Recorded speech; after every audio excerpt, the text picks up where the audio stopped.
Tahun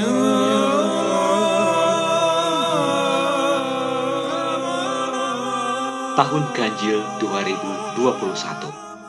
Tinggal hitungan hari lagi.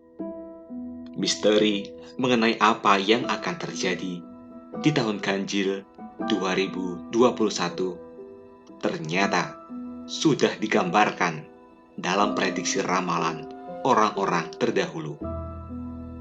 Salah satu ramalan mengenai keadaan mendatang yang paling tersohor di bumi Nusantara dan dipercayai kebenarannya adalah ramalan Prabu Jayabaya.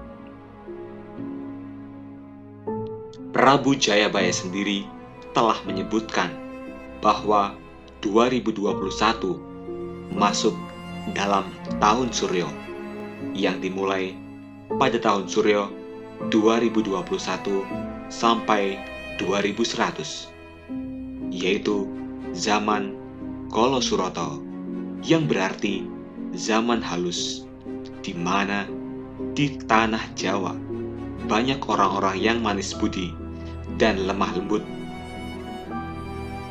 Sehabis itu, ganti zaman yang dalam ramalan Jangka Jayabaya bakal disebut akan menemui kiamat kubro. Seperti apa sebenarnya gambaran tahun 2021 yang telah dituliskan? Dan siapa sebenarnya Prabu Jayabaya, sang peramal masa depan Nusantara? Simak selengkapnya hanya di Alikul Channel. Welcome back di Alikul Channel, yang pasti semuanya ada di sini. Jangan lupa untuk tekan tombol subscribe, nyalakan lonceng notifikasi, like, bagikan, dan tulis komentar kalian di kolom komentar, karena semua ini gratis.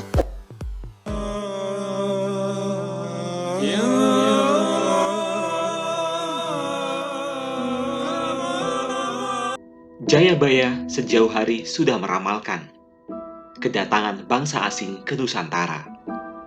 Ia juga sudah meramalkan keadaan Indonesia secara mendetail.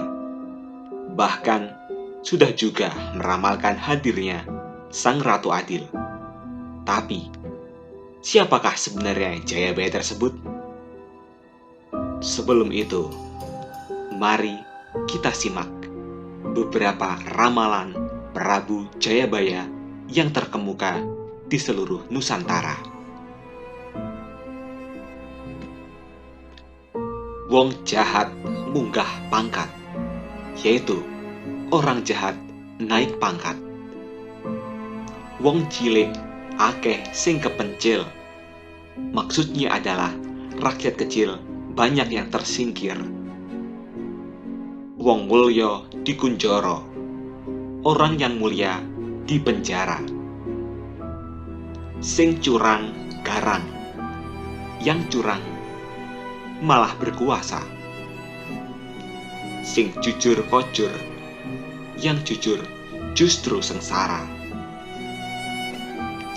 Akeh rondo ngelairake anak, banyak janda melahirkan bayi. Akeh jabang bayi lahir golei bapake, banyak anak lahir mencari bapaknya. Agama akeh sing nantang, agama banyak ditentang. Prikamanungsan soyo ilang, prikamanusiaan semakin hilang. Omah suci dibenci, rumah suci justru dijauhi. Omah Allah soyo dipuja, rumah maksiat makin dipuja. Wong wadon lacur ing ngendi-ngendi, banyak perempuan pelacur di mana-mana. Akeh laknat, banyak kutukan. Akeh pengkhianat, banyak pengkhianat. Anak mangan bapak, anak makan bapak. Sedulur mangan sedulur, saudara makan saudara. Konco dadi musuh, kawan menjadi lawan.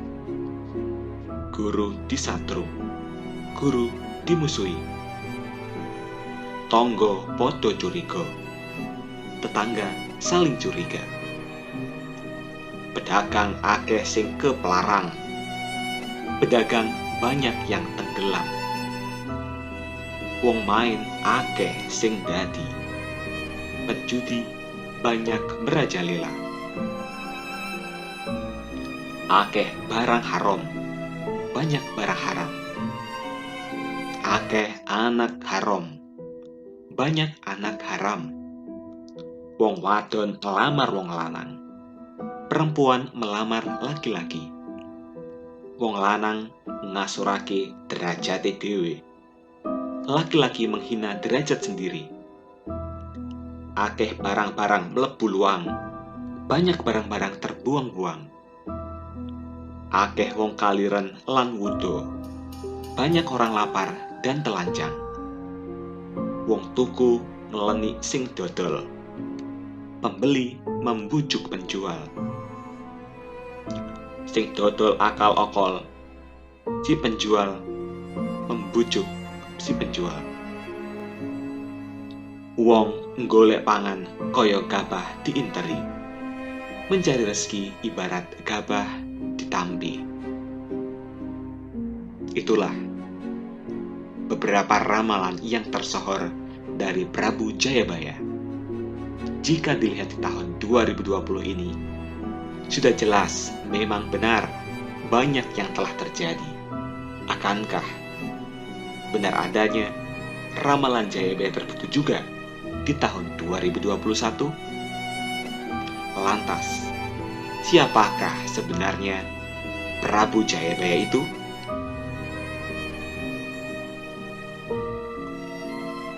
Maharaja Jayabaya adalah seorang raja besar dari Kadiri yang memerintah sekitar tahun 1135 sampai 1157. Nama gelar lengkapnya adalah Sri Maharaja Sang Mapanji Jayabaya Sri Pameswara Madhusudana Awatarnindita Sutrisingha Parakrama Untung Dewangga. Pemerintahan Jayabaya. Pemerintahan Jayabaya dianggap sebagai masa kejayaan Kediri. Peninggalan sejarahnya berupa prasasti Hantang 1135, prasasti Talan 1136, dan prasasti Jepun 1144, serta kekawin Baratayuda 1157.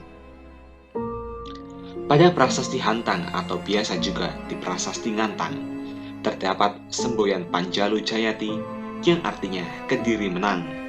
Prasasti ini dikeluarkan sebagai piagam pengesahan anugerah untuk penduduk desa Ngantang yang setia pada Kediri selama perang melawan Jenggala.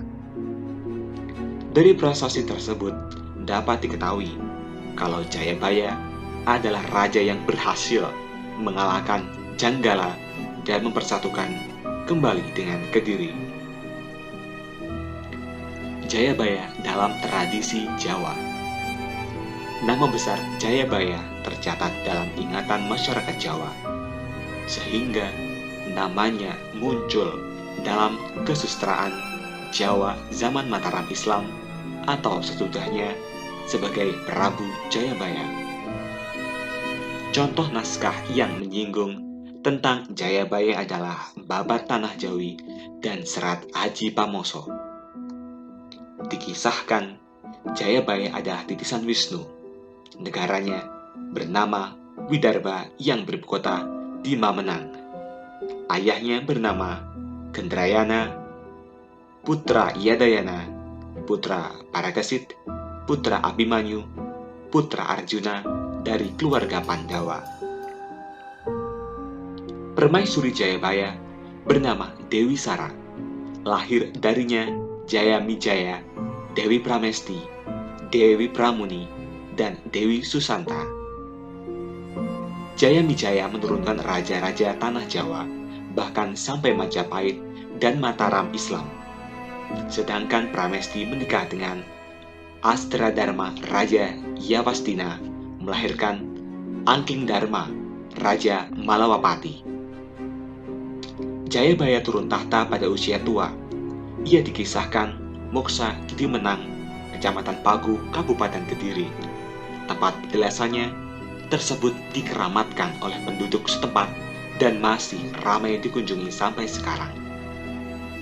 Prabu Jayabaya adalah tokoh yang identik dengan ramalan masa depan Nusantara. Terdapat beberapa naskah yang berisi ramalan Joyoboyo, antara lain Serat Jayabaya Musarar, Serat Pratikni Wakya, dan lain sebagainya. Dikisahkan dalam Serat Jayabaya Musarar, pada suatu hari, Jayabaya berguru pada seorang ulama bernama Maulana Ali Samsudin. Dari ulama tersebut, Jayabaya mendapat gambaran tentang keadaan Pulau Jawa sejak zaman diisi oleh Aji Saka sampai datangnya hari kiamat. Dari nama guru Jayabaya, di atas dapat diketahui kalau naskah serat tersebut ditulis pada zaman berkembangnya Islam di Pulau Jawa. Tidak diketahui dengan pasti siapa penulis ramalan-ramalan Jayabaya. Sudah menjadi kebiasaan masyarakat itu untuk mematuhi ucapan tokoh besar, maka si penulis naskah pun mengatakan kalau ramalannya adalah ucapan langsung Prabu Jayabaya, seorang raja besar dari Kadiri. Tokoh pujangga besar yang juga ahli ramalan dari Surakarta bernama Ronggo Wasito, sering disebut sebagai penulis naskah-naskah ramalan Jayabaya. Akan tetapi, Ronggo Wasito biasa menyisipkan namanya dalam naskah-naskah tulisannya. Sedangkan naskah-naskah ramalan Jayabaya pada umumnya bersifat anonim. Ramalan Jayabaya. Ramalan Jayabaya atau sering disebut Jangka Jayabaya adalah ramalan dalam tradisi Jawa yang salah satunya dipercaya ditulis oleh Jayabaya, Raja Kerajaan Kadiri. Ramalan ini dikenal pada khususnya di kalangan masyarakat Jawa yang dilestarikan secara turun-temurun oleh para pujangga. Asal-usul utama Serat Jangka Jayabaya dapat dilihat pada kitab Musarar yang digubah oleh Sunan Giri Prapen. Sekalipun banyak keraguan keasliannya, tapi sangat jelas bunyi bait pertama kitab Musarar yang menuliskan bahwasanya Jayabayalah yang membuat ramalan-ramalan tersebut. Kitab Musarar dibuat tatkala Prabu Jayabaya di Kediri yang gagah perkasa, musuh takut, dan takluk tak ada yang berani.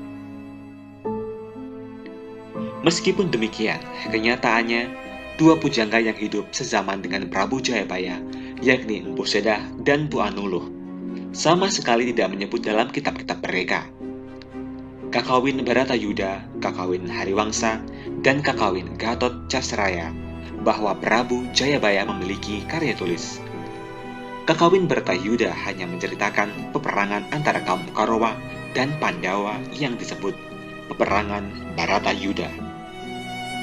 Sedangkan Kakawin Hariwangsa dan Kakawin Gatot Casraya berisi tentang cerita kehidupan ketika Sang Prabu Krishna, titisan Batara Wisnu, ingin menikah dengan Dewi Rukmini dari negeri Kudina, putri Prabu Bismaka.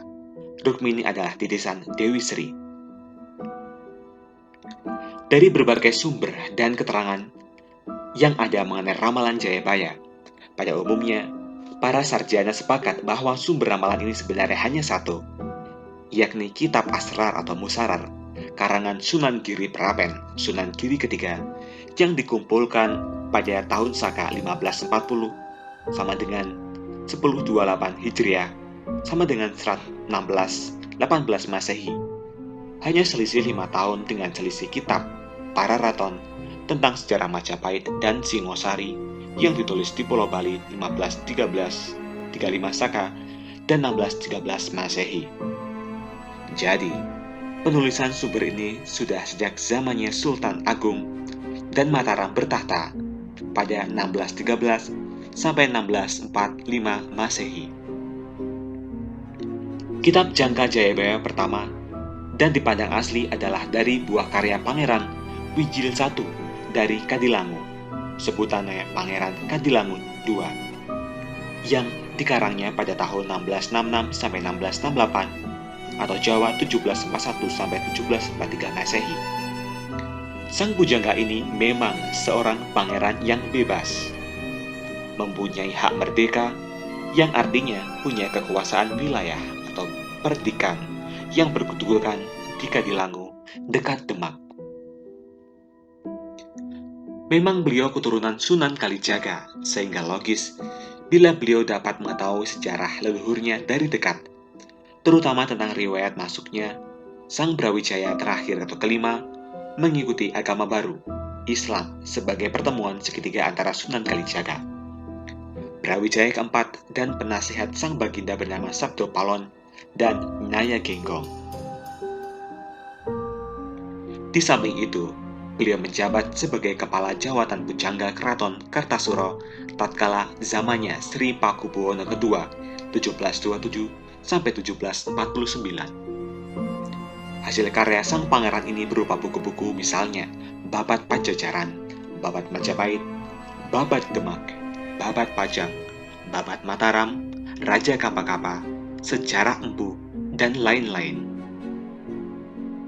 Tatkala Sri Pakubuwono ke-1 naik tahta 1704 sampai 1719 yang penobatannya di Semarang, Gubernur Jenderalnya bernama Van Oudthoorn yang memerintah pada tahun 1691 sampai 1704. Kemudian diganti Y.G. Van Horn 1705 sampai 1706. Pangerannya sang pujangga yang waktu itu masih muda. Didatangkan pula di Semarang sebagai penghulu yang memberi restu untuk kejayaan keraton pada tahun 1629 Jawa sama dengan 1705 Masehi yang disaksikan Y.G. Van Horn. Ketika keraton Kartasura akan dipindahkan ke desa Salah, sang pujangga diminta pendapatnya oleh Sri Pakubuwono II.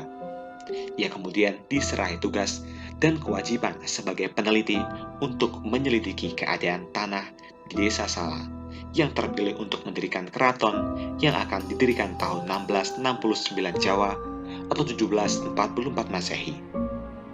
Sang pujangga wafat pada hari Senin Pon 7 Maulud tahun Becak 1672 Jawa 1747 Masehi yang pada zamannya Sri Pakubuwono ke-11 di Surakarta. Kedudukannya sebagai Pangeran Merdeka diganti oleh putranya sendiri, yakni Pangeran Sumekar, lalu bernama Pangeran Wijil II di Kadilangu atau Pangeran Kadilangu ketiga. Sedangkan kedudukannya sebagai pujangga Keraton Surakarta diganti oleh Ngabehi Yesadipura I pada hari Kamis Legi 10 Maulud tahun B 1672 Jawa 1747 Masehi.